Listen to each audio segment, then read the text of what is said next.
আসসালামু আলাইকুম।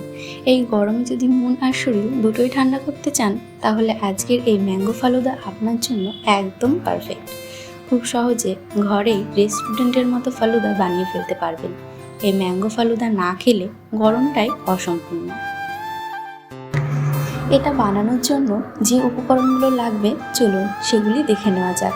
প্রথমে আমি এখানে নিয়েছি জাল দিয়ে ঠান্ডা করে রাখা দুধ, পাকা আমে ব্লেন্ড করে রাখা পিউরি, ফালুদা সেমাই, চিনি, সাবদা বীজ, জেলি, কাটা আম, কিছু ড্রাই ফ্রুট সাজানোর জন্য, সাথে গোলাপের পাপড়ি। এখানে আমি সেমাইটা 2 থেকে 3 মিনিট সিদ্ধ করে ঠান্ডা জল দিয়ে ধুয়ে নিয়েছি। প্রথমে আমি দুধটা রেডি করে নেব। স্বাদ মতো চিনি, কনডেন্স মিল্ক দিয়ে ভালোভাবে ব্লেন্ড করে নিয়েছি। এতে ফালুদার স্বাদ হবে আরও রিচ আর ক্রিম।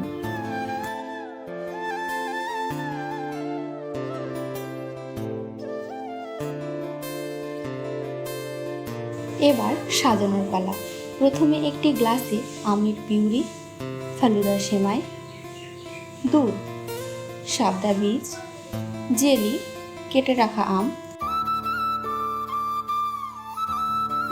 সবশেষে উপরে ভ্যানিলা আইসক্রিম, কুচনো ড্রাই ফ্রুট, গোলাপের পাপড়ি। ব্যাস রেডি আজকের এই ম্যাঙ্গো ফালুদা।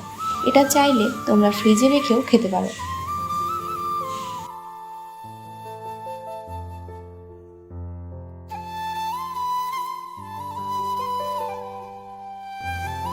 সত্যি কথা বলতে এটা খেতে যে কি দারুণ হয়েছিল, তাই আপনারা আর দেরি না করে বাড়িতেই বানিয়ে ফেলুন এই ঠান্ডা ঠান্ডা ম্যাঙ্গো ফালুদা।